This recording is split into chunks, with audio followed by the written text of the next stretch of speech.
Roofbuddy's social media account is slick, We're a humble New Zealand owned and operated small business. with multiple promotional videos fronted by the company's brand ambassador and former Bachelor New Zealand contestant Art Green. I know that Roofbuddy checks all their roofing partners, so I was pretty confident they were all really good options. Despite such glittering endorsements, there are some homeowners who have been plagued with problems after engaging Roofbuddy to sort out their roofing issues. It's like a modern day cowboy, right?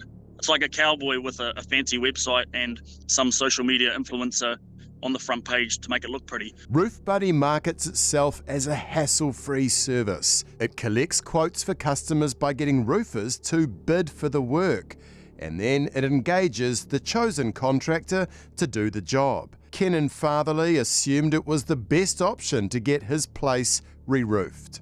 On their website, they state that there's a lot of safety nets. They employ an LBP, which is a licensed building practitioner in-house, to check the jobs, and that there is a lot of warranties that they offer. They market it as a safety net to ensure that, that we're not using cowboys for our roof, which is essentially why I use them. Roofbuddy's website states they only engage professional roofers with a proven track record, warning customers that cowboys are always lurking.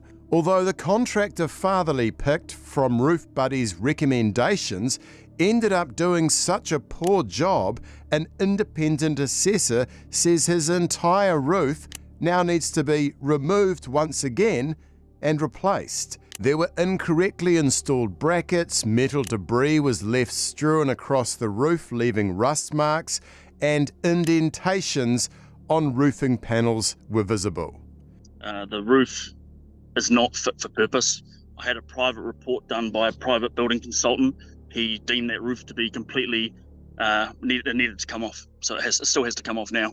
Despite his private experts saying the roof must come off, he says Roofbuddy's in-house quality assessor only cited minor issues.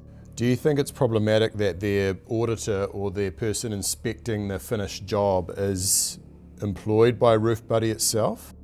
Absolutely. I mean, my line of work, we import building materials from predominantly out of China. We use third-party inspectors, and in my eyes, I don't know about you, Michael, but a third party would be somebody who's not employed by the roofing contractor and not employed by Roofbuddy. Fatherley was eventually forced to go to the disputes tribunal and won. The roofing contractor has been ordered to pay him $17,000 for the botched job. However, the roofer is refusing to pay up, and he says Roofbuddy's CEO now won't answer his calls. He washed his hand of the whole thing altogether. To this day, still won't take my phone calls. Right, so he's just blocked off any communication with you. 100%. And how do you feel about that? Well, pretty bad, given the fact they were calling me twice a day, reassuring me how good of a job the contractor was going to do. And then as soon as they had their $3,500 deposit, which I presume is their commission, that was it. The whole thing changed. I just want to make sure that, this doesn't happen to somebody else, not just the roofing contractor, but, Roofbuddy needs to take some accountability here. Fatherley is not alone in his concerns. An absolute nightmare. I said it was almost comical in how it was dealt with in some respects. Tim Stewart, who lives in Sydney, engaged Roofbuddy to find a contractor to replace the roof on his Titirangi rental. He says it was 18 months of agony.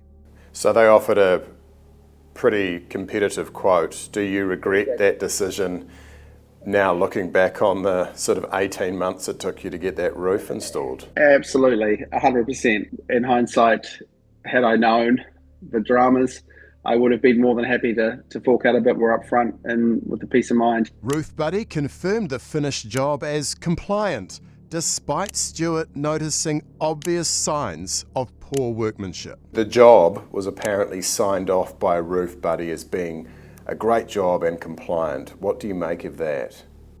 Well, it was very comforting initially when I received that information from afar in Australia. Great, the roof's done.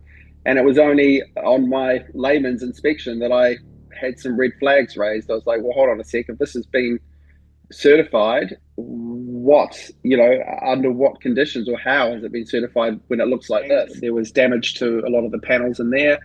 I also noticed as I tried to clean out the gutters that there was barely room to get my hand in. He says Roofbuddy did rectify the faults, but not without sustained pressure over many months. It felt very much like a shirking of their responsibilities to the matter, or unloading the responsibility to someone else. I don't necessarily feel like they're doing the work behind the scenes to ensure that the work is being completed to the standard that they spout on their website, and it certainly wasn't certified, despite claims, or if it was done by someone who didn't know what they were doing.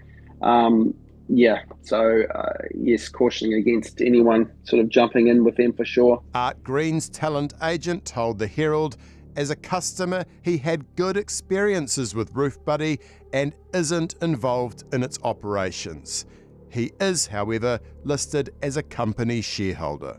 Roofbuddy's CEO, James Logan, says the quality assurance checks by his company on work by contractors is independent, as their expert is employed by Roofbuddy, not the roofers.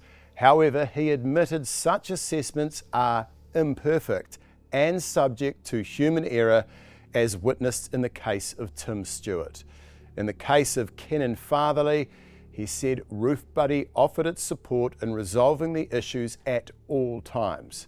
Despite complaints, Logan viewed Roofbuddy as a safe transactional platform for buyers and sellers, while acknowledging further improvements may be necessary.